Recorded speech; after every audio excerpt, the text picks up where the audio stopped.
Dirghomi Bangabandhu Online School. Hope that you all are well. I am also well. I am Mohammad Jamal Hussain Bhuiya, Assistant Teacher, Dirghomi Bangabandhu High School, Brahmanpara, Kumilla. Dear student, today we are going to discuss about completing sentence class 9-10. So look at the board. Completing sentence হলো অসমাপ্ত বাক্য সমাপ্তকরণ। অসমাপ্ত বাক্য সমাপ্তকরণের জন্য বাক্যের গঠন সম্পর্কে জ্ঞান থাকা প্রয়োজন। গঠন অনুসারে বাক্য তিন প্রকার, যথা সিম্পল সেন্টেন্স, কমপ্লেক্স সেন্টেন্স এবং compound sentence. Dear student, listen to me what I say attentively. গঠনগত দিক থেকে প্রত্যেক প্রকার সেন্টেন্সে ভিন্ন। গঠন অনুসারে কমপ্লেক্স সেন্টেন্স দুটি ক্লোজ নিয়ে গঠিত হয় এবং নির্দিষ্ট লিঙ্কিং ওয়ার্ডের সাহায্যে ক্লোজ দ্বয়কে যুক্ত করা হয়। এবার আমরা জানতে পারবো ক্লোজ কি। ক্লোজ কি? ক্লোজ হচ্ছে একগুচ্ছ শব্দ যার নির্দিষ্ট একটি সাবজেক্ট ও ভার্ব থাকে। এটি একটি বৃহত্তম বাক্যের অংশ হিসাবে কাজ করে। পরীক্ষায় কতগুলো ইনকমপ্লিট সেন্টেন্স দেওয়া থাকবে, তোমরা এগুলিকে হুবহু মুখস্থ না করে, যেমন দেওয়া আছে I do not know, I do not know, I do not know, I do not know, I do not know। পাঁচটা সেন্টেন্স একই রকম। তাহলে পাঁচটা সেন্টেন্স যদি একই রকম হয়, পাঁচটা সেন্টেন্সের প্রশ্ন এক, উত্তর হবে ভিন্ন ভিন্ন। তোমরা এগুলিকে মুখস্থ করবে না, এগুলি ভালোভাবে আয়ত্ত করবে এবং সেন্টেন্সের অর্থ বুঝবে।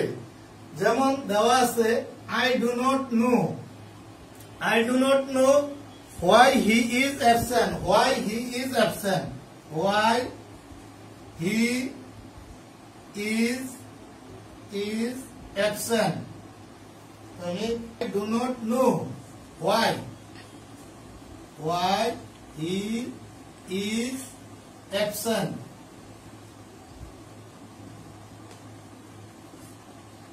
Absent. আমি জানি না সে কেন অনুপস্থিত। Dear student, look at the board attentively. I do not know why he is absent. একই এরকম দেখো, I do not know। 2 number, I do not know, do not know what his name is। আমি জানি না তার নাম কি। 1 2 3 I do not know, আমি জানি না। Do not know where he where he lives, আমি জানি না সে কোথায় বাস করে। উদাহরণ 3 গেল। 4 I do not know he is, he is, আমি জানি না সে কে। নাম্বার 5 4 গেল। 5 নম্বর উদাহরণ দেখো, I do not know English dash, I do not know he is, আমি জানি না সে কে। I do not know how he is, আমি জানি না সে কেমন আছে। আমি জানি না সে কেমন আছে। Roll 1 so dot that। এতই যে আমরা এই সেন্টেন্সটা যদি কমপ্লিট করতে হয় subject plus verb plus so plus adjective oblique adverb plus that plus subject plus can oblique could not plus may verb এর base form plus extension. Dear student, look at the board.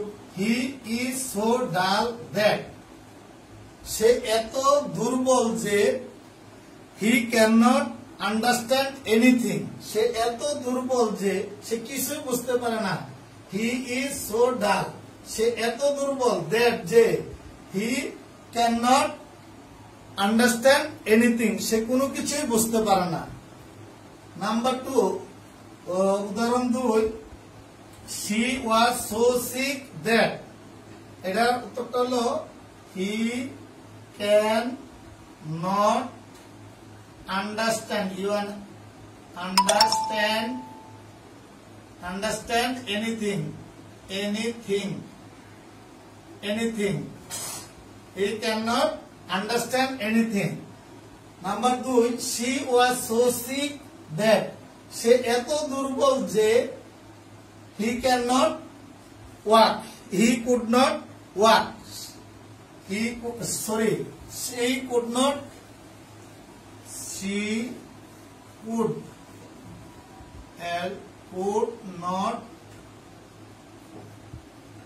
walk she was so sick সে এত দুর্বল যে that যে she could not walk সে হাঁটতে পারে না। তোমরা এটা একটা অপরের উপর শুধু উত্তরের উপর নির্ভরশীল হলে হবে না, কারণ এখানে আছে she was so sick that সে এত দুর্বল যে he cannot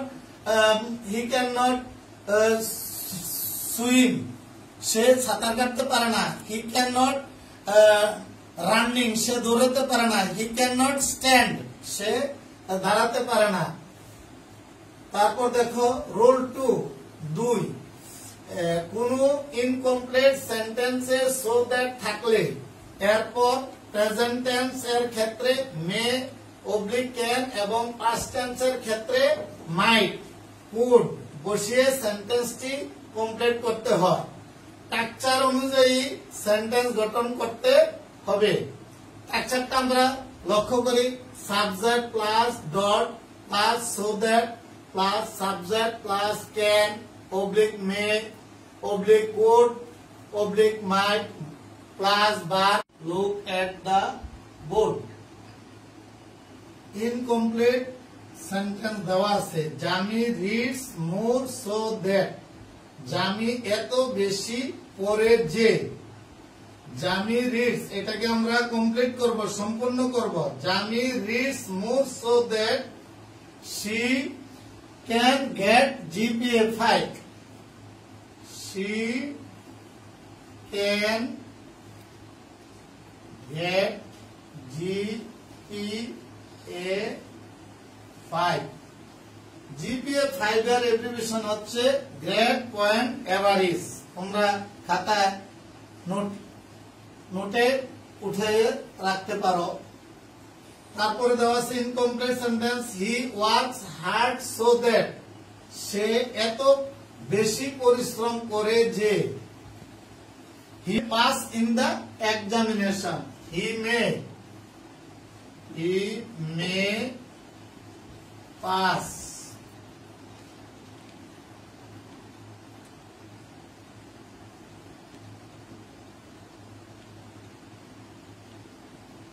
examination he works hard so that he may pass in the examination। 3 number sentence দেওয়া আছে we eat so that আমরা এত খাই যে we eat so that we may live